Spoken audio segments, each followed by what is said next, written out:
State government employees federation के राष्ट्रीय अध्यक्ष साथी सुभाष लांबा जी और उनके बाद जो है संदीप सिंह खेत मजदूर यूनियन की तरफ से।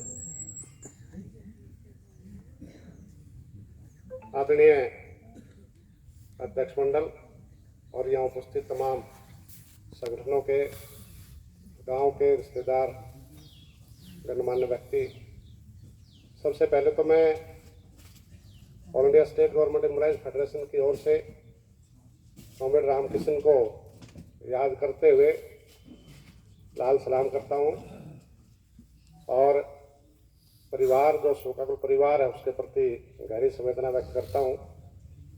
कॉमरेड रामकिशन का हमारा काफ़ी पुराना, लगभग 20 साल से पहले से आपस में हमारी बातचीत थी और निश्चित तौर से ये कोई कहने की आवश्यकता नहीं है। जिस प्रकार से अचानक सूचना मिली कि रामकिशन जी नहीं रहे, तो उस सदमे से उभरना कितना आसान काम नहीं था, क्योंकि लगातार बातचीत और अचानक से इस प्रकार की सूचना मिले और ये मतलब उसको भुला पाना भी हमारे लिए काफ़ी कठिन काम है।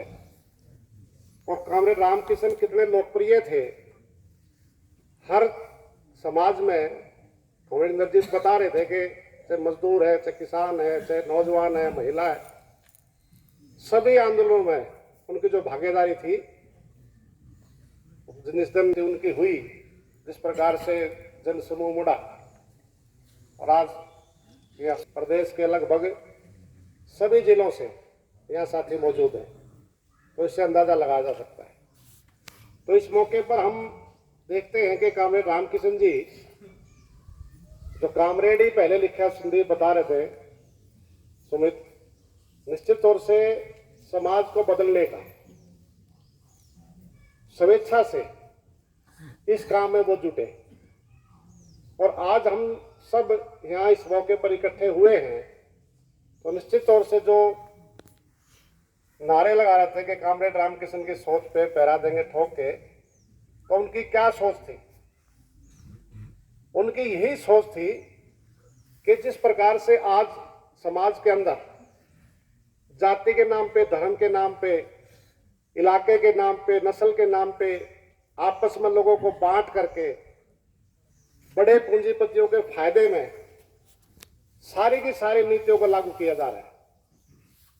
नाम गरीबों का लेंगे, किसानों का लेंगे, लेकिन सारी जो उनकी पॉलिसी है, जो नीतियां लागू हो रही है, जिसके लिए रामकिशन अंतिम समय तक जो अंबाला से वो आ रहे थे, वो उन्हीं नीतियों के खिलाफ रिटायर्ड कर्मचारी संघ की जो मांगे हैं, जो उन नीतियों से जुड़ी हुई हैं, उनसे लड़ रहे थे।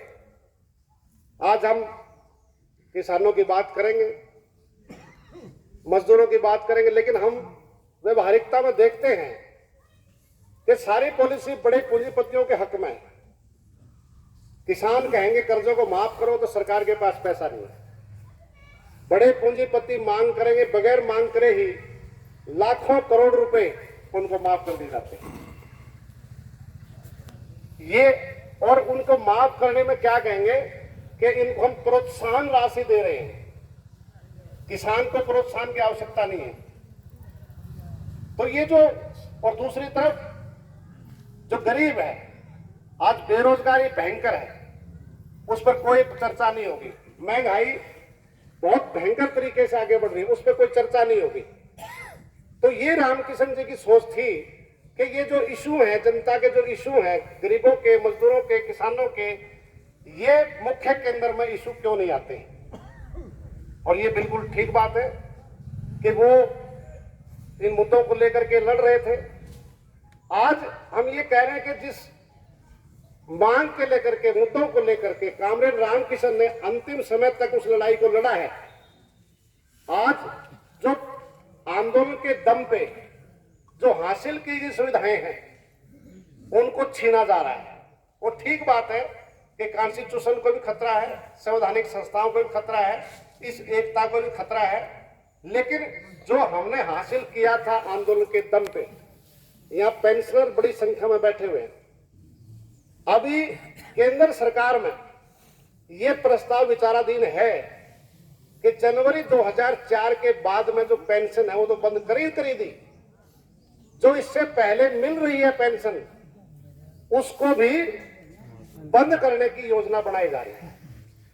पिछली जो 4% की डीए की किस्त आई उसमें 42 लाख कर्मचारी और 62 लाख पेंशनर का आंकड़ा था।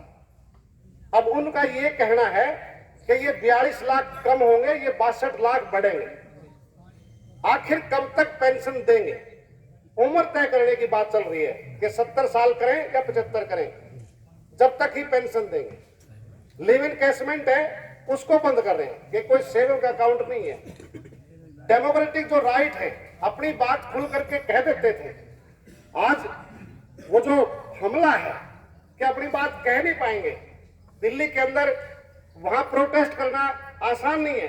किसान जो आंदोलन था उसमें तो हमने देखा है कि किसानों को अंदर नहीं घुसने दिया, लेकिन अदर देन किसान भी अगर वहां पार्लियामेंट के बाहर कोई धरना प्रोटेस्ट करेंगे तो वहां परमिशन नहीं मिलती है।